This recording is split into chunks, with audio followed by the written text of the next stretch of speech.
औज़ुबिल्लाहिमिनश्शैतानिर्रजीम बिस्मिल्लाहिर्रहमानिर्रहीम अस्सलामुअलैकुम वरहमतुल्लाहि वबरकातुहू. This is Miss Sahar here from Metropolitan School. I welcome you to the Social Studies class. Today we are going to study Unit number 2, that is all about climate. I know climate is a very new terminology for you beta. Although class 5 में आपने थोड़ा बहुत introduction लिया होगा इसका, but before understanding climate, let's understand about weather. What is the weather? Can you tell me what is the weather like today? आज का मौसम कैसा है? Yes, I know it's freezing cold. बहुत सर्दी है कराची में, ऐसा ही है? But sometimes the weather is hot as well, and sometimes it is windy. It may be rainy. It may be cloudy. They all are weather, right? Particular definition of weather is condition of the atmosphere for a shorter period of time. Atmospheric condition क्या होती है? Means the temperature, rainfall, wind और moisture in the air. वो temperature जो आप weather forecast में भी देखते हैं वो एटमॉस्फेरिक कंडीशन कहलाती है. और जब हम किसी एक शॉर्टर पीरियड ऑफ टाइम की बात करते हैं तो वो क्या कहलाता है? वेदर कहलाता है. सी वेदर शॉर्ट पीरियड के लिए हम क्यों कहते हैं? क्योंकि अगर हम कराची ही की बात करें तो समटाइम्स कैसा होता है कि मॉर्निंग में जो है वो एक्सट्रीमली हॉट वेदर होता है, बहुत गर्मी हो रही होती है, सनी वेदर होता है, और इवनिंग में क्या हो जाता है? बारिश हो जाती है, रेनी सी वेदर हो जाता है. तो वेदर एक शॉर्टर पीरियड ऑफ टाइम की एटमॉस्फेरिक कंडीशन को कहते हैं. Got it? Now let's understand about climate. अब क्लाइमेट क्या है? वेदर को समझने के बाद क्लाइमेट को समझना बहुत इजी हो जाता है बेटा. Climate is average weather condition of a place for a longer time period, and sometimes it is for a year particularly.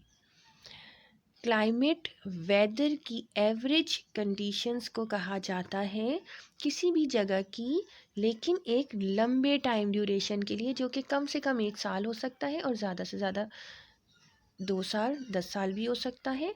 किसी भी जगह की एवरेज वेदर कंडीशंस के बारे में जब हम बात करते हैं तो वो वहाँ का क्लाइमेट कहलाता है.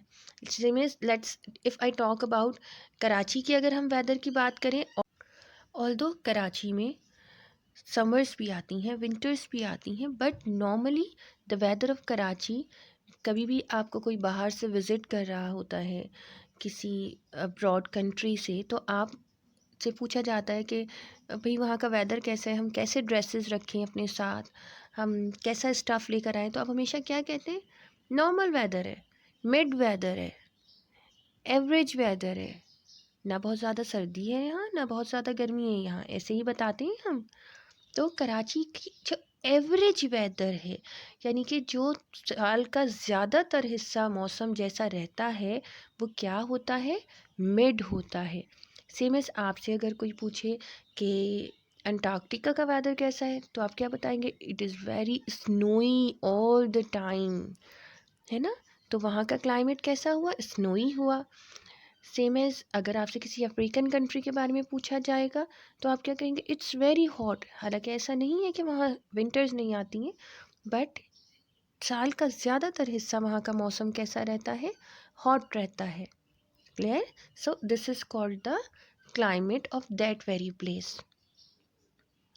Now climate gets change of a particular place because of the some factors. कुछ ऐसे फैक्टर्स होते हैं जिनकी वजह से किसी जगह का भी क्लाइमेट चेंज हो सकता है, but it takes years to change. In which number 1 is latitude, number 2 is altitude, number 3 is distance from the sea, number 4 is ocean currents, number 5 is prevailing winds, number 6 is direction of mountainous ranges, number 7 is forest. All these factors are the reason or may be the reason of a climatic change of a particular place. Okay अब इन reasons को in detail बेटा हम अपने next lesson में study करेंगे. For today it's all from my side. Now you have to do the home assignment. You have to read chapter number 2, page number 6 only. And then you have to do exercise A, question number 1 and 2 only in copy. If you have read the page particularly and you have watched the video carefully, then you can easily solve the question answer. Thank you so much for your attention. Allah Hafiz.